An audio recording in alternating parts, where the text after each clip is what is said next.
All right, you guys will each have 5 minute open. You'll have a 20 minute open discussion, and then a 5 minute closing statement. And give us the topic one more time. The topic was, is free will an illusion? And I'm arguing the affirmative. So Shane, you will be up with your opening statement right after this. Okay.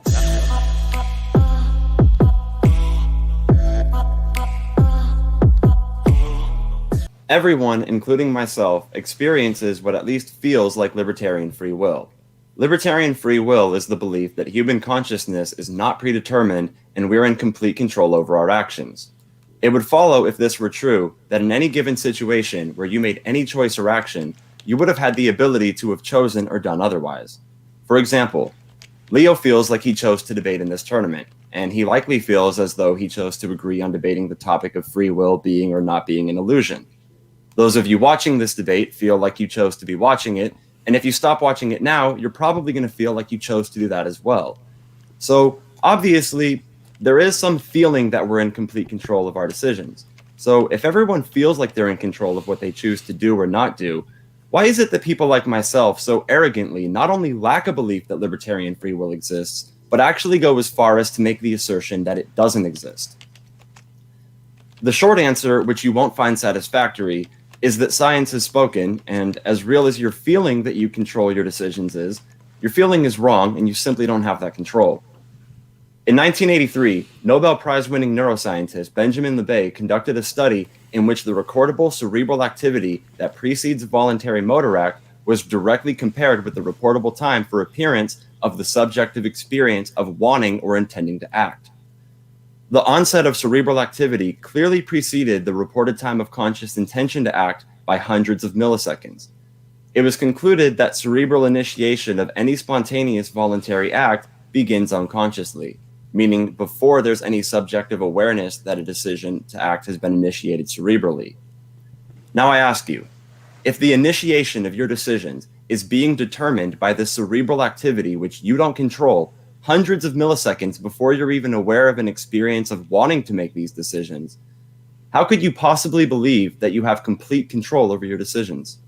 If the cerebral activity responsible for your decision to watch this debate took place before you were even aware that you wanted to decide to watch this debate, then your decision to watch this debate took place hundreds of milliseconds before you were even aware that you would make that decision.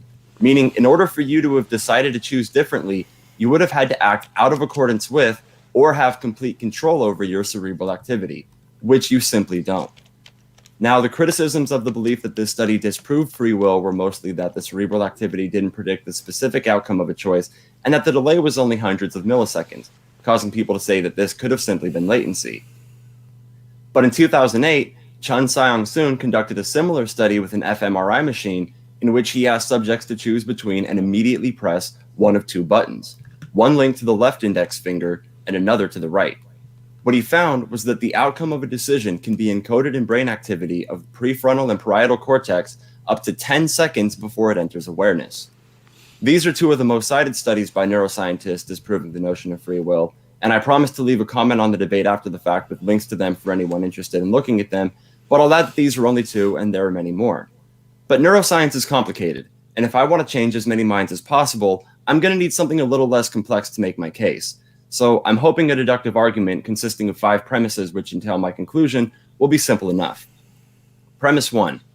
Future states of the universe are defined by a combination of two things: the previous state of the universe and the laws of physics that govern how one state moves to the next. Premise 2. Humans haven't always existed and are a product of the universe. Premise 3.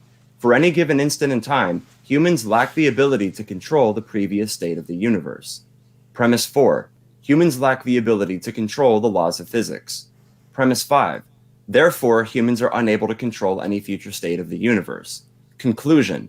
Because humans can't control any future state of the universe, humans cannot have free will. Thank you. Okay. Want to donate 1 minute to the open discussions. And Leo, next up for you, your opening statement. Oh, you're on mute. You're on mute. Checking 1 2, checking 1 2. Do you copy? Yeah, it's working. I'll start now. Free will Okay. is self-evident from direct introspection. This isn't just my opinion, but that of the ancient Greek philosophers. Aristotle and Plato did not touch on the subject, but imply that it exists. Epictetus the Stoic described it as whether to give assent to your emotions. Alexander of Aphrodisias, who came from the Aristotelian tradition, put emphasis on the use of reason. Free will was doubted only after the rise of Christian philosophers, starting with Origen and St. Augustine, who declared that even though God is omnipotent and determines everything, people are still free to choose, which is a contradiction theologians are grappling with till this day. Philosophers divorce themselves from God, yet the idea of an almighty power that determines what people believe and do stayed. They call it causality. Though causality is a valid idea for sure, the particular interpretation of causality used to justify determinism is invalid. The proper view of causality is based on entities, things that exist with a certain nature, not of laws that exist in general. Things are what they are. If they were what they are not, they wouldn't exist, and that would be a contradiction. Thus, they have identity. We need to remember that exists and the word be and its form of is, are, am, etc. are verbs. As the philosophical maxim goes, to be is to do.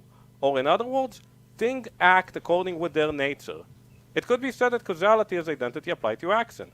Now, with that in mind, we can observe, primarily from introspection, that we indeed have agency over ourselves. I'm sure this happened to you, as it happened to me a lot while preparing. You read a book, you go over the words, and at the end of the page you realize you might have gone over the words, but you understood nothing.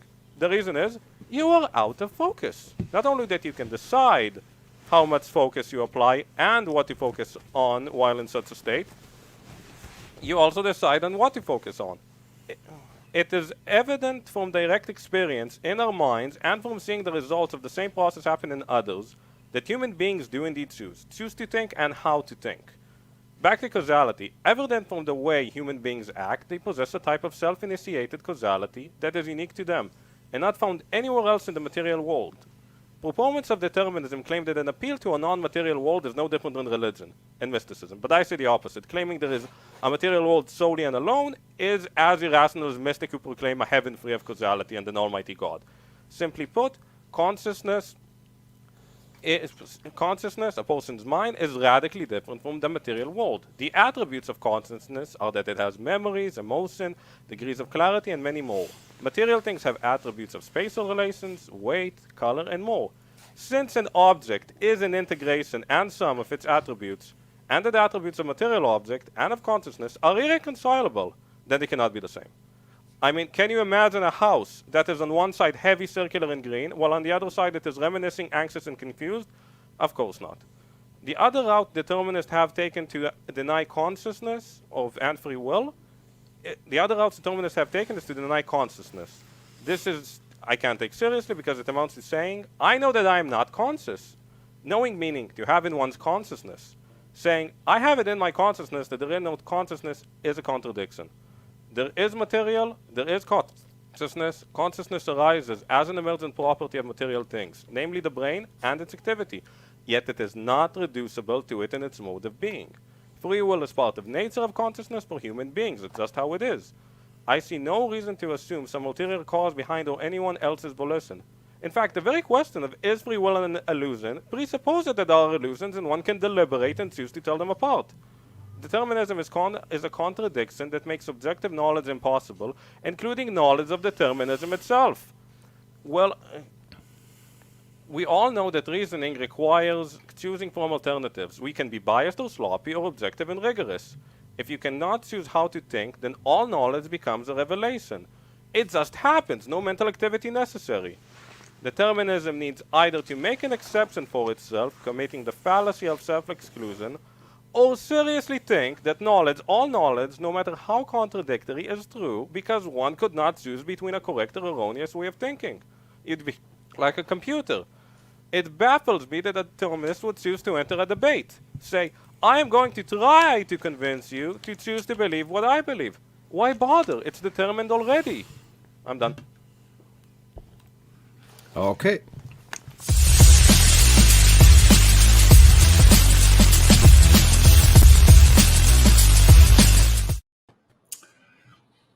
Wow. Okay. So I didn't understand either argument. That was way over my head. So I got Let's- nothing on this one. Yeah, let's just get into the open discussion then.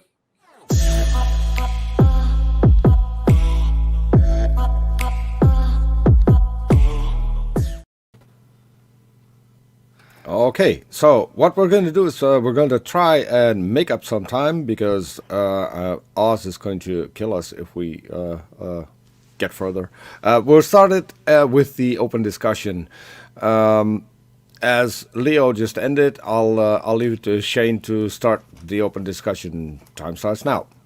Okay, so I want to begin by stating that I think that you're conflating when you say that free will is self-evident. I think you're conflating free will being self-evident with your feeling of free will being self-evident. Like, I would never deny, nor would any other hard determinist deny, and I even mentioned in my opening statement that everyone does experience this feeling that we're in complete control of our actions.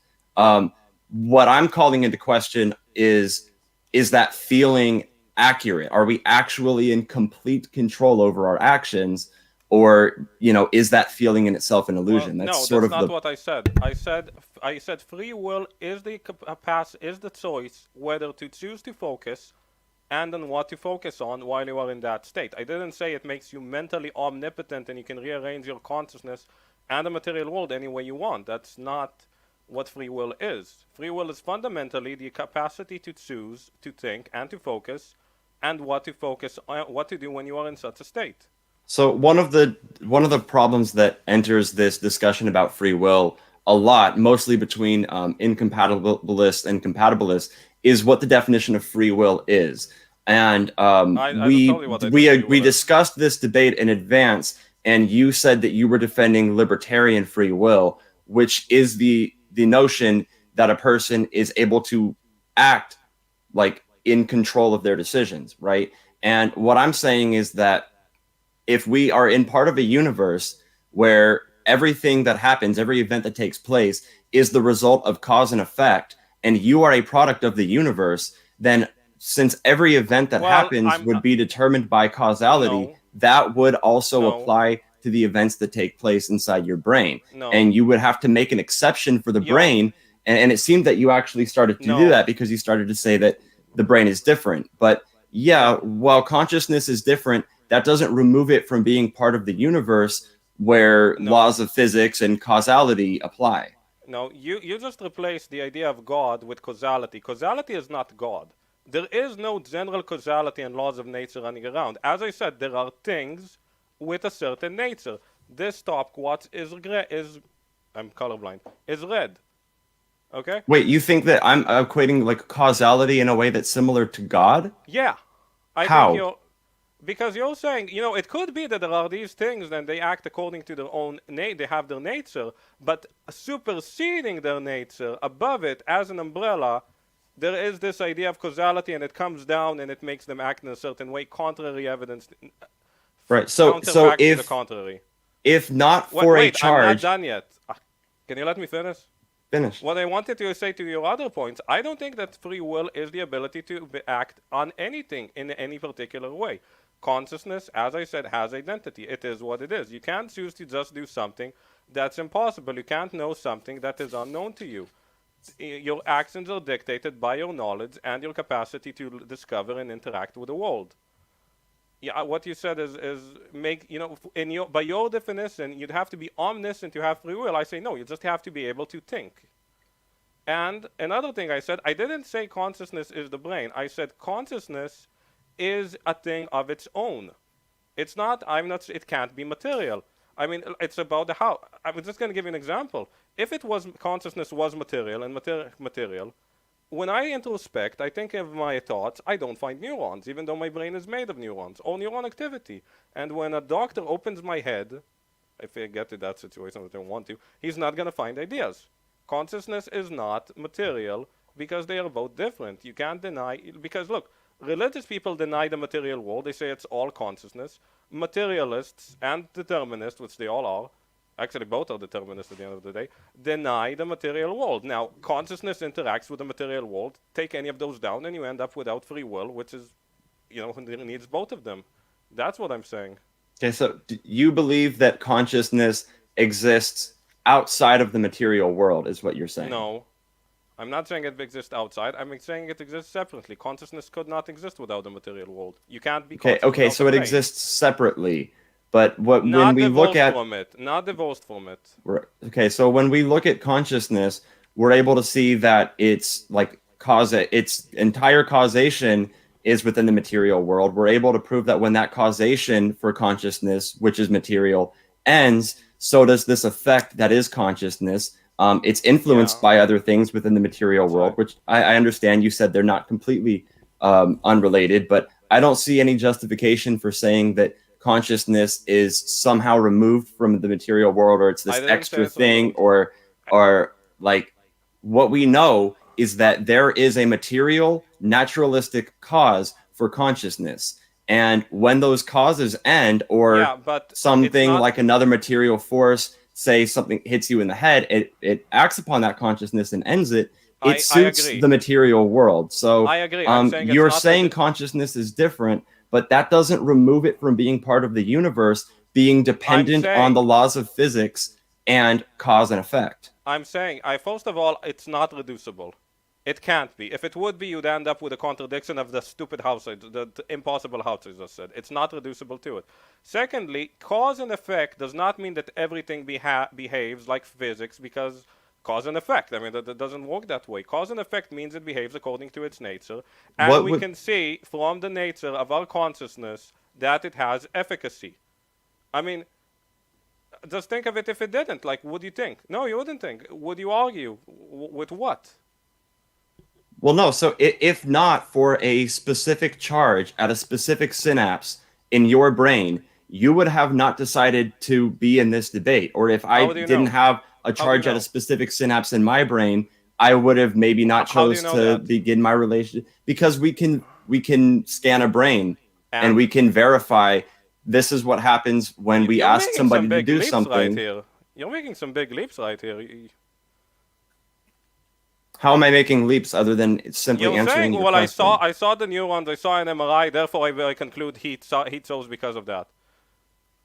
No, we're able to verify the methods of why neurons cause certain behaviors, like why a charge at a synapse causes a thought process. Yeah, but that's and we're able to see the cerebral initiation taking place prior to evidence of subjective awareness of it. Well, first of all, I happen to look into the Libet experiments, which this guy who won the Nobel Prize, basically, it's controversial, but he apparently copied him, or one of them copied each other.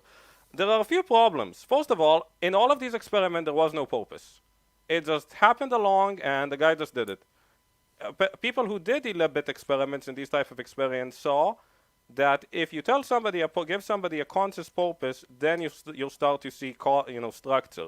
If it's just willy-nilly, which is not free will at all, deciding needs a thing to decide upon. These people obviously don't grasp that free will and choice requires active interaction with the world, whether the internal world, consciousness, or the external world. The other problems is no introspection. You don't know when this guy decided. All you have to go is a bunch of stuff you saw without any connection to each other. This is pseudoscience. There's no connection established, and it's leaping to conclusions. There's no way to saying, well, RP is this because it coincides.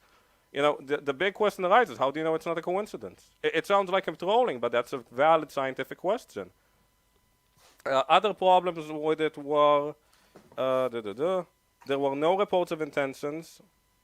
The reason for readiness potential was never explained, and no purpose intent. The time of intent is not described. I mean, that's all well and good for something that happens in milliseconds, but what about something long term, like sowing seeds and farming, or retirement? Is that also because that doesn't take milliseconds? You might say you lag behind in a few milliseconds, but who cares when the duration is your whole lifespan? So I have serious problems with those experiments. In my opinion, they are pseudoscience because they leap to conclusions they have no business doing, and then they interpret it into something that's not their subject.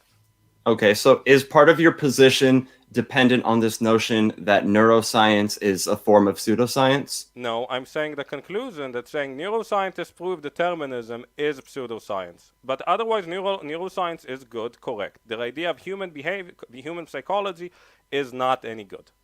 because they assume the brain is consciousness, which is again a contradiction. You can't put consciousness in the brain, and you can't put the brain in consciousness.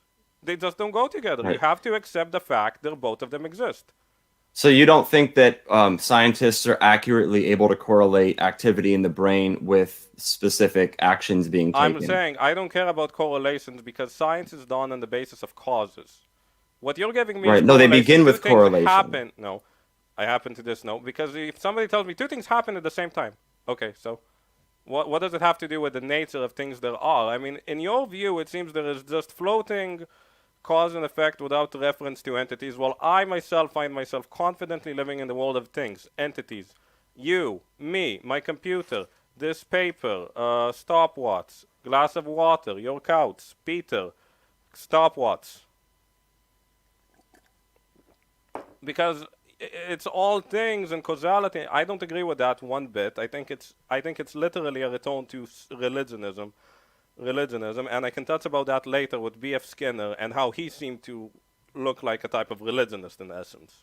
Yeah, I will certainly give you the opportunity to explain how my determinism is religionist or similar to religion, Well, it as requires much a as you'd like. revelation. But Literally, it requires a revelation. You ask, how did you reach your conclusion? Oh, well, it just came upon me, like a revelation. it just came upon me like revelation. No. I mean, my epistemology begins with I think, therefore I am. So I'm don't agree with actively that thinking. either. I'm experiencing what feels like a thought process. I have 3 different types of reasoning. These are Well- inductive, abductive, deductive. I apply this reasoning to the knowledge that I obtain. Again, these are through empirical senses. And how do you choose to you obviously know that some types of reasoning are bad. Some of them are biased, sloppy. How can you choose to apply rigorous and objective means of knowledge when you know there are both? How do you choose between mental alternatives? Well, Yeah. wait, no, I don't. There's no Okay. yeah. I'm trying to analyze your question so I could best Oh, answer I'm it. This sorry. isn't some gotcha because Okay, I'm thinking I'm about your sorry, question I'm before sorry. answering it. No, I didn't. Look. Let's cool down a bit. Okay, so what was your question now? Okay. I wanted to ask you to elaborate on the last question you had for me because I don't know that I properly understood it. How do you choose between alternatives of mental processes that you know to be incorrect and correct? How can you choose to say, I'm thinking properly, I'm being logical, I'm choosing the correct course of action when I think, instead of, well, I just have to choose what I choose because that's what causality or my brain or the environment or whatever forced upon me? The best answer I could give you for that would be that I have this desire to know as many things that are true and, lose as Okay. many false beliefs that I have. And this desire motivates me to apply the best reasoning that I'm able to use in any given situation. Now, what needs to be remembered, and I feel like a lot of people, when they learn about deductive reasoning, they fail to remember this, is that we are not always in situations where we're able to apply deductive reasoning. And sometimes we have to use induction and abduction. And this is something that David Hume touched on a lot when he talks about the problem of induction. It's not to say that induction, since it's not perfect, it's entirely useless. Sometimes it is the best tool that you have. And if the best tool that you have isn't perfect, it doesn't make sense to really make this appeal to perfection and go, well, okay, but you don't have perfect reason or you don't have a perfect criteria for determining truth. If what I'm saying is I have to use the best thing that I have. And that's one of the reasons why I don't believe in absolute certainty. And it's one of the reasons, I'm sorry, were you saying something? Well, I said, look, let's just cut to this a bit. First of all, 2 questions. How do you choose which course of action is the best? And secondly, I saw you give a lot of deductive arguments and quasi-inductive one with a science experiment that makes a lot of leaps. So do you want to give another inductive argument for your position instead of a inductive one, which I don't accept, and a deductive, not a deductive one? So how do you choose the best course of action in reasoning, whether to use induction, abduction, deduction, and do you have any other inductive arguments? Okay, so I guess I'll respond first to the deductive argument claim. First, I want to ask a question, and then I'll move forward. But do you believe, I know that you think you control what you choose to do, but do you think that you control what you want to do? Or would you agree with me that you don't control what you want? I can control what I want if I can think about it and figure out if it's a value to my being or not. If I can think it's a value to my being or not, and I can also Right. delude myself. But if I you am can't bring that. yourself to think that, then you wouldn't be able to want that. Well, of course not. I can't bring myself to think absurdities on purpose. I might be able to delude myself. But regardless, I feel confident in my capacity to use my mind to argue and to argue with myself between what things I should pursue for my well-being. The fact that I have a well-being determined by my nature doesn't exclude the fact that I need to choose. I mean, I need to choose what diet to have. So should I eat steak or should I eat kale? I mean, so you can say I can want kale depending on what I think about kale, or steak, or meat. Okay. Whatever. So if you're trying to choose between things like kale and steak, then you're going to act in accordance. Can you answer my question? Yeah, I'm going to act with a caution. Can you answer my question now? Because I Which you I to was- have 5 minutes. I mean, I was currently answering one. Which question were you asking? Because I was getting into the deductive argument point you Okay, were making. the deductive argument and how can you choose between alternatives of reasoning?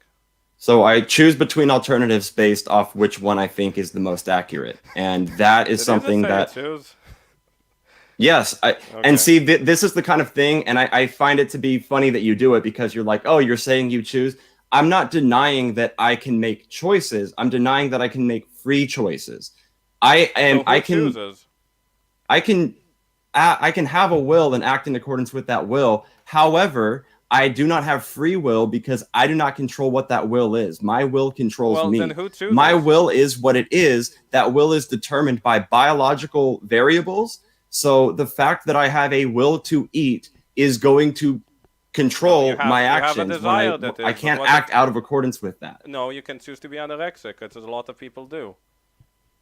Also, you say my will as opposed to yourself. I don't think that's true. I think that's schizophrenic in the technical sense. It's divorcing yourself from yourself, which is not either. It's not healthy and it's not reasonable to say, well, I might want this thing, but I, the other I, like I don't know, like a multiple personality disorder or something, Well, no, doesn't want this. I mean, because if you would have let me finish my answer earlier when I said I choose, and yes, I used the word choice. If you feel like that's a gotcha, then take it. But when I choose between forms of reasoning, I am forced to act in accordance with my desire to get what is most likely to take me to the truth.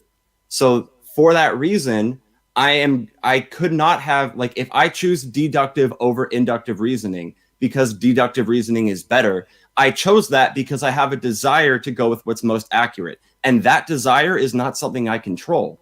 I simply have this compulsion that I ought to know things that are true and ought not think things that aren't true. And that is just something about me that I'm unable to act out of accordance with.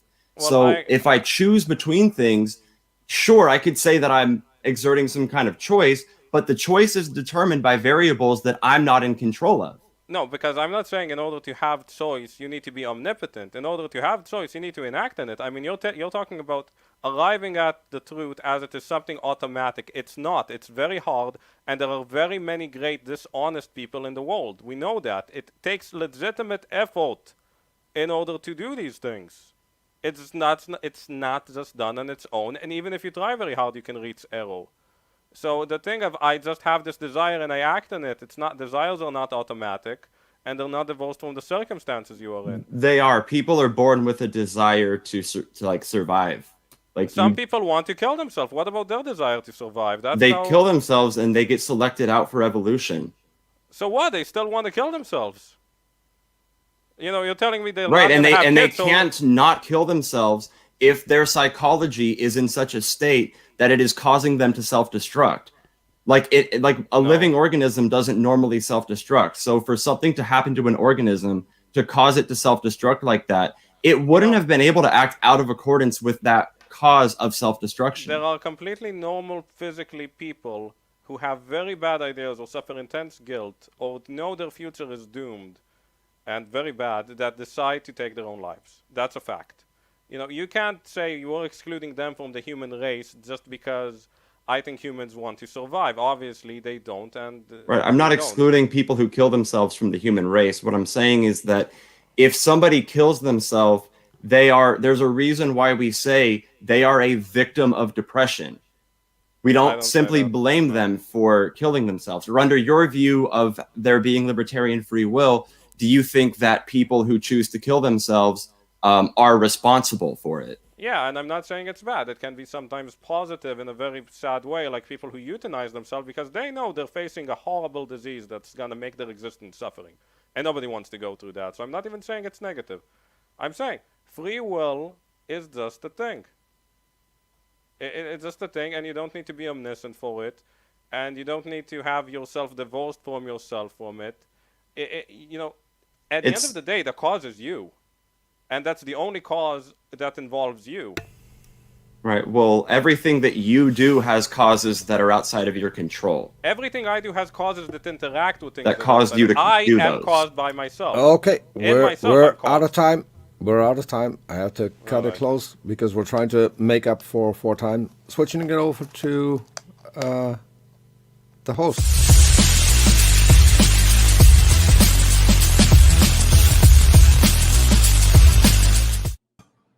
I think this one's pretty close. There were some good punches thrown on this one. I'm going to call a winner on this one so far. I think Shane the Skeptic is my vote. What do you think? I think he's in the lead, but again, closing statements time. Exactly. Let's get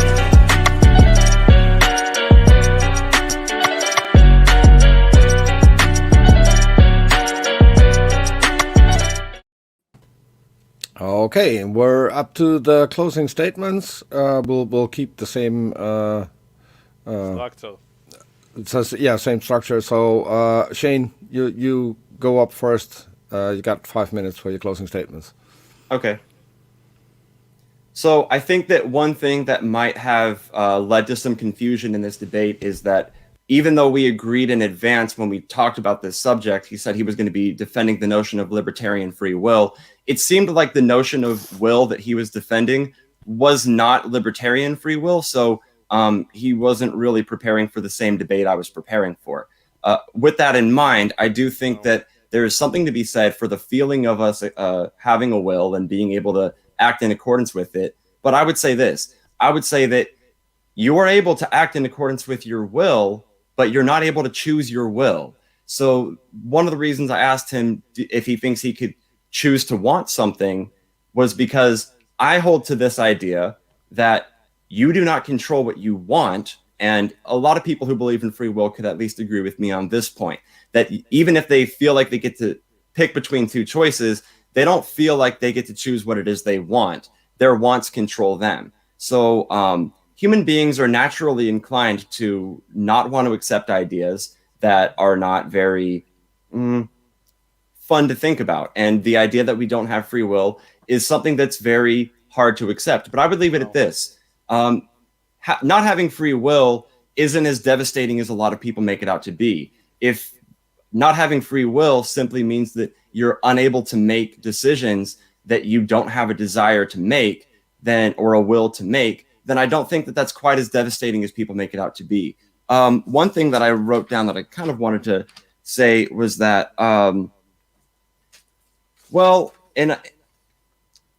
if you're telling me that and I kind of touched on this point earlier, but if not for a specific charge at a specific synapse, I would have decided that I didn't want to do this debate, or I didn't want to begin a relationship with my girlfriend, and I would have been somewhere completely different if not for those synapses, which is activity in my brain that I'm not physically controlling. I would be somewhere different. Then I don't see how, with that in mind, anyone could say that any free will possibly exists. You don't control your wants control you. And I'll cut that with my time. Thank you. Okay. Kicking it over to Leo. Well, I just want to say, I want to talk about a book of a very famous determinist called B.F. Skinner, very famous. He wrote a book called Beyond Freedom and Be Mr. Bad Guy, but that's the worst title I ever heard for a book. It's scary. In it, he rails against autonomous man, reason, which holds the properties of reason, mind, values, concept, thought, judgment, volition, purpose, memory, independence, self-esteem. And he thinks those things are just bogus. To quote, he uses the term inner world. He doesn't use the term inner world. He calls it inside your skin. For him, he says, to man qua man, we readily say good riddance. This is very destructive, to say the least. His book is filled with equivocations, metaphors, strawmans, and controversial statements that have nothing to do with nothing. Now, I'm just going to give you a point of his that I think exemplifies the issue very well, and I'll go on from there. He says, the principle used in interpolating the instances have a plausibility, which means logic, which would be lacking in principles drawn entirely from causal observation.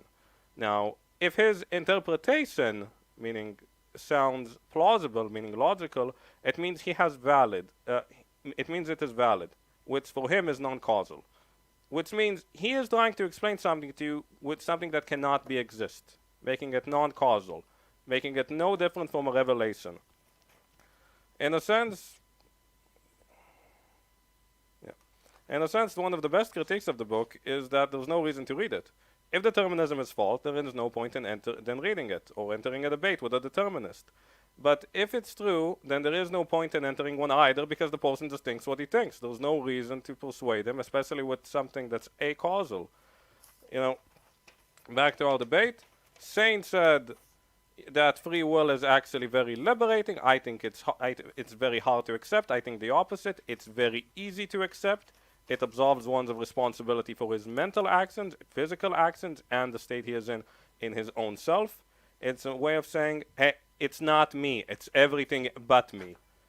I'm a victim of circumstances, and any atrocity perpetuated by me is not my fault, but somebody else's.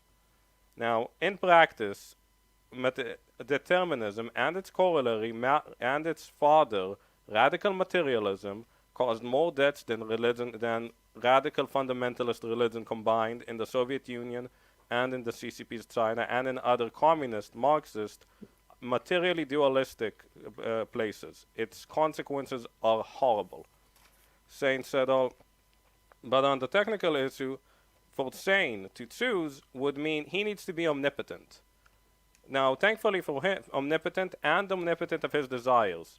Now, I don't see the issue with this. There are people who choose to harm themselves, and there are people who choose to preserve themselves. Those who choose to overeat and those who choose to starve.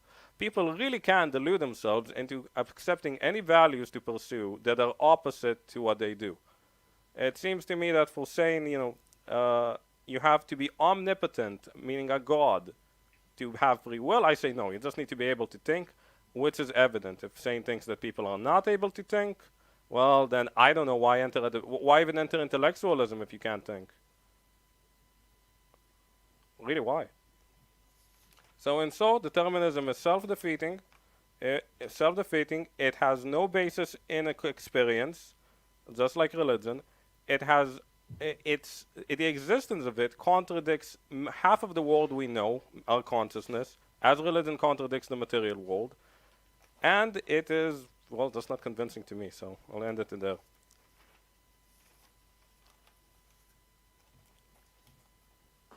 I'm done.